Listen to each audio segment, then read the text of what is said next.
अभी रमज़ान का महीना शुरू होने वाला है और रमज़ान के अंदर जो चहल पहल रहती है, इस बार का रमज़ान यकीनन बहुत अलग रहने वाला है। शायद हमने अपनी ज़िंदगियों में इस तरह का रमज़ान कभी देखा नहीं होगा, लेकिन हालात कुछ ऐसे हैं कि हम सब जो चल रहा है के हिसाब से बहुत कुछ बदलाव करके इस मुबारक महीने के अंदर हमें क्या करना है, क्या नहीं करना है, ये सभी उलमाए किराम ने अपने तरफ से बताया है कि रमज़ान के इस महीने के अंदर भी हम लोगों को एहतियात बरतते हुए जो सरकार की तरफ से आया है, जो हेल्थ अथॉरिटीज़ की तरफ से आया है कि हमारे मस्जिदों के अंदर रश ना करते हुए हमें अपनी नमाज़ें, इबादतें जितनी भी है वो अपने घरों के अंदर ही करना है। बहुत सारे लोगों से ये सवाल आया था कि तरावी का कैसा होगा, तो बहुत बड़े बड़े उलमा और हमारे औरंगाबाद शहर के भी जितने भी बड़े उलमा इकराम है वो सभी लोगों ने ये बताया है कि तरावी भी लोगों ने अपने घर में ही पढ़नी है, अपने घर वालों के साथ पढ़नी है। ऐसा ना हो कि आप लोग अपने मोहल्ले के लोगों को जमा करें और किसी एक हॉल के अंदर या टेरेस के ऊपर करें। ये भी मतलब एक तरीके से कानूनन तो ये गलत कर ही रहे हैं आप, और दिक्कतों का सामना भी करना पड़ सकता है, पुलिस की कार्रवाई भी हो सकती है। लेकिन ऐसे हालात के अंदर हम अपने घर वालों के साथ, अपने फैमिली के साथ आप यकीनन इबादत कर सकते हैं और इसके लिए कोई रोक नहीं है। तो एक बहुत अच्छा माहौल आपके घर में, हमारे घर में बन सकता है कि हम सब साथ में मिलकर नमाज़ें पढ़ें। तरावीह का भी एहतमाम हम अपने घरों के अंदर अपने घर वालों के साथ, ऐसा नहीं है कि पड़ोसियों को बुला ले, दूसरे लोगों को बुलाकर ये करें। ये इसकी भी ताकीद बड़े बड़े कर चुके हैं। अब सवाल ये पैदा होता है कि इफ्तार के वक्त इफ्तार के लिए जो चहल पहल होती थी, जो चहल हम लोग बाहर निकलते थे, जो सौदा ख़रीदने के लिए जाते थे, फ्रूट हो, सब्ज़ी हो,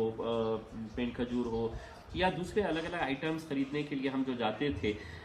अक्सर ये होता था कि या दो बाज़ार होते हैं जहाँ पर पूरा शहर उमड़ पड़ता है इनकी ख़रीदारी करने के लिए। लेकिन से कि अब हमको सोशल डिस्टेंसिंग मेंटेन करके रखना है और ये बहुत ज़रूरी है कि हम लोग बहुत ज़्यादा भीड़ भाड़ वाले इलाके के अंदर जाएंगे तो आप ये समझ लीजिएगा कि आप अपने आप को जोखिम में डालेंगे, अपने आप को ख़तरे में डालेंगे। और अगर ये ख़तरा बढ़ जाएगा तो आप खुद सोचिएगा कि आप अपने घर में इबादत करने की बजाय आपको अस्पताल के अंदर खुदा न करे गुजारना पड़ेगा। तो हमारी एहतियात हमें खुद करना है। ये समझकर हम लोग पूरी जिम्मेदारी के साथ इस रमज़ान महीने के अंदर हम लोग बाहर मार्केटिंग के लिए भी या सौदा ख़रीदने के लिए भी जो जा रहे हैं, तो पूरी जिम्मेदारी के साथ और पूरे एहतियात बरत के हुए हम लोग जाना चाहिए। इसी सिलसिले के अंदर आज से 3 दिन पहले मैंने एक मीटिंग ऑर्गेनाइज करी थी जिसके अंदर कलेक्टर ऑफिस में ये मीटिंग हुई थी और उसमें औरंगाबाद के ज़िला कलेक्टर उदय चौधरी साहब, पुलिस कमिश्नर साहब की तरफ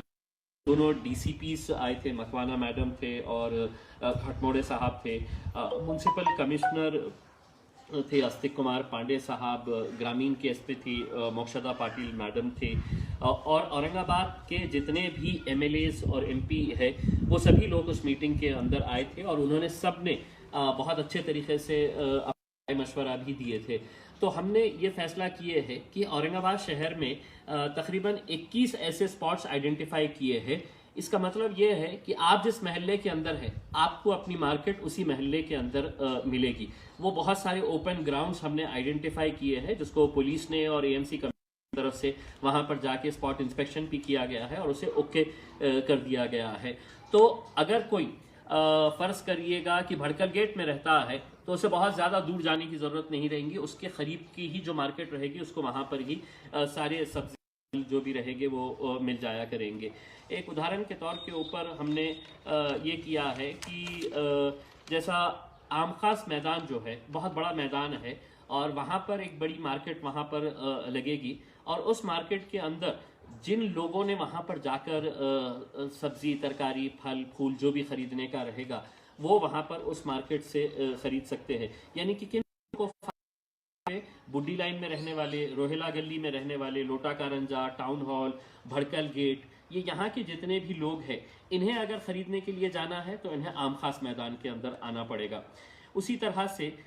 आरिफ कॉलोनी का जो मैदान है, आरिफ कॉलोनी के अंदर एक अलग मार्केट उनके एरिया के लोगों के लिए लगाई जाएगी। अब वहाँ पे कौन कौन लोग आएंगे? जो हिलाल कॉलोनी है, आसिफिया कॉलोनी है, दिलरस कॉलोनी है, आरिफ कॉलोनी है, बिस्मिल्ला कॉलोनी है, यहाँ के जितने भी लोग हैं ये आम खास मैदान में आने की ज़रूरत नहीं है। ये इसकी मार्केट वहीं पे लगाई जाएगी, आरिफ कॉलोनी का जो ग्राउंड है। और वहाँ के जितने भी जिम्मेदार हैं वो जिम्मेदारों की ये जिम्मेदारी रहेगी कि आपके इलाके के लोग बाहर ना आए, उनको पूरी ही फैसिलिटीज़ आपके इलाके के अंदर दे। जो भी वॉलंटियर्स है, जो कॉरपोरेटर्स है, जो वहाँ के जिम्मेदार लोग हैं, वो लोग इस चीज़ का एहतमाम करें, क्योंकि वरना बहुत नुकसान हो सकता है। तो इसी तरह से हमने जो बड़े मार्केट्स है, एक तो आम खास मैदान के ऊपर होगा, एक जो है सूद गिरनी का जो मैदान है रोशन गेट के आगे, वो सूद गिरनी का जैसे कपास मैदान भी कहा जाता है। तो वहाँ के लोगों के लिए जो रोशन गेट, किराड़पुरा, बारी कॉलोनी, इंदिरा नगर के जो लोग हैं वो सूद गिरनी के मैदान के अंदर, जैसा आपको याद होगा कि हमने 2-3 साल पहले जब यहाँ पर अमितेश कुमार साहब थे कमिश्नर, उस पीरियड के अंदर हमने एक्सपेरिमेंट किया था और बहुत कामयाब हुआ था। तो वहाँ पे इस तरह की मार्केट सजा। तो ऐसे जितने भी ये मार्केट्स के जो जो एरिया है, ये अखबारों में भी डाला जाएगा, सोशल मीडिया के ऊपर डाला जाएगा, और वहीं पर आपको जाकर, यानी कि जिस इंसान के इलाके के अंदर है, जैसा मैं रोजेबाग में रहता हूँ, तो रोजेबाग के अंदर यहाँ पे रोजेबाग की जो मस्जिद का जो ग्राउंड है वहाँ पर ये रहेगा, यानी कि दिल्ली गेट के आगे जितने भी लोग हैं उन्हें शहर के अंदर जाने की ज़रूरत नहीं है, वो रोजेबाग के मैदान के अंदर आ जाए। जैसा हरसूल का एरिया है, या आपका जहांगीर कॉलोनी है, बेरीबाग है, ये इलाके के लोग जितने भी रहेंगे, ये जो अभी सामने जो बड़ा मैदान तैयार किया गया है वहां पर ये मार्केट लगाई जाएगी। तो जो अलग अलग ग्राउंड्स तय, मैं उसका लिस्ट आप लोगों को बता दूं ताकि आपके जो जिम्मेदार लोग हैं उन्हें ये मालूम रहना चाहिए। एक तो जो ग्राउंड्स आइडेंटिफाई किए हैं, जो पुलिस की तरफ से तमाम पुलिस स्टेशंस को ये दे दिए गए हैं, इसके अलावा कहीं पर भी कोई गाड़ी या हाथ गाड़ी कोई भी कारोबार नहीं होगा। अगर जो करेगा वो अपनी जिम्मेदारी के ऊपर करेगा, और जो भी उसका नुकसान होगा उसकी भरपाई उसको खुद को करना पड़ेगा। तो जो ग्राउंड्स है मैं आपको बता देता हूँ, आम खास मैदान है, आरिफ कॉलोनी का ग्राउंड है,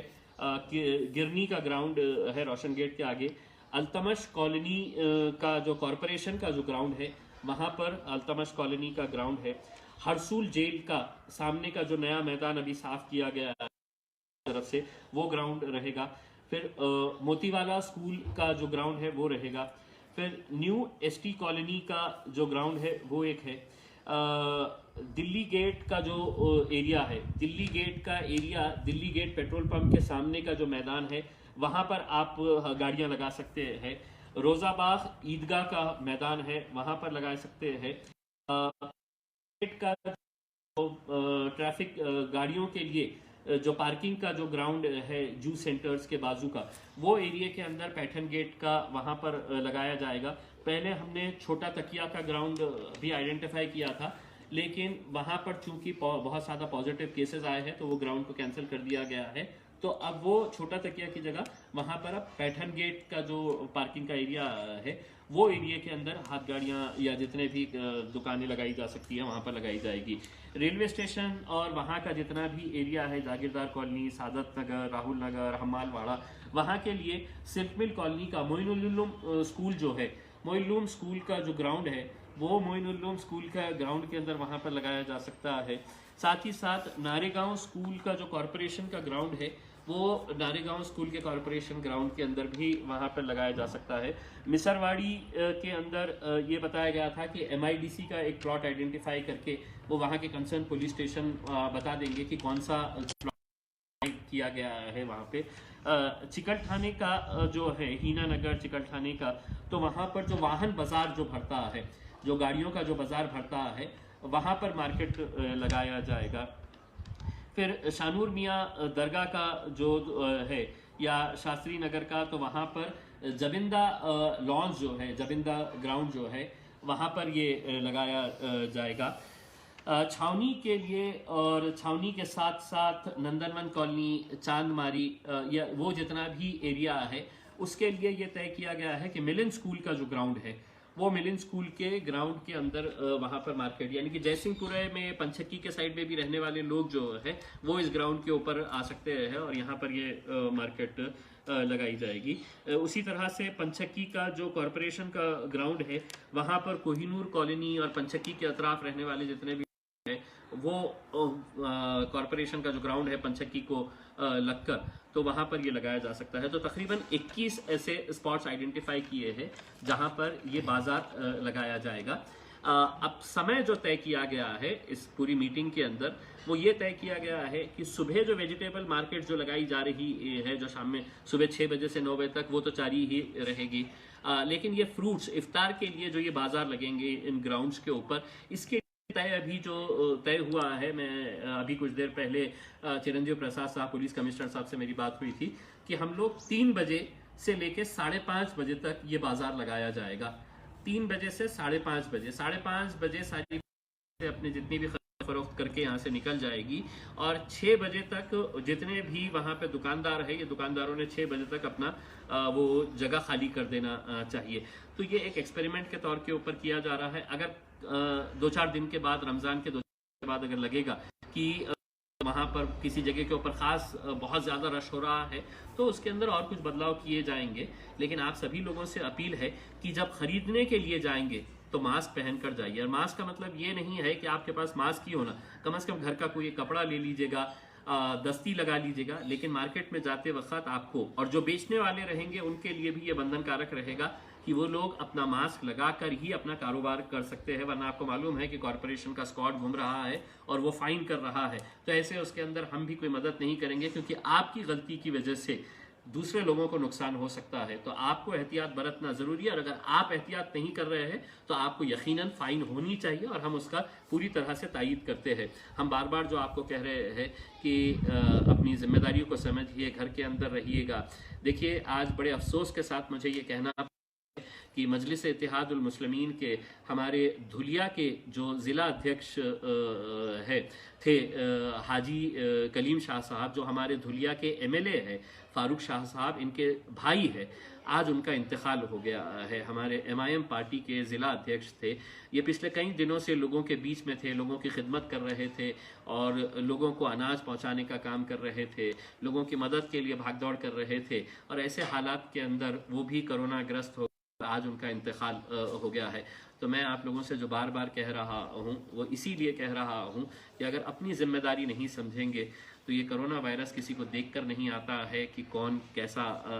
है। आप लोगों से हम एक बार फिर से अदबन गुजारिश करना चाहते हैं कि रमज़ान के महीने के अंदर पूरा एहतमाम करिएगा। इस मुबारक महीने के अंदर इस मुल्क से कोरोना वायरस जल्द खत्म हो जाए, पूरी की दुनिया से ये कोरोना वायरस खत्म हो जाए, इसके लिए इबादत करें, पुलिस के साथ ताउन करें। और प्रशासन ने जितने भी हमारे लिए ये बातें कही है, ये सब के राय मशवरे से लिया गया है। मैं तमाम औरंगाबाद के MLAs और MPs का भी शुक्रिया अदा करता हूँ, उन्होंने भी बहुत अच्छे अच्छे सुझाव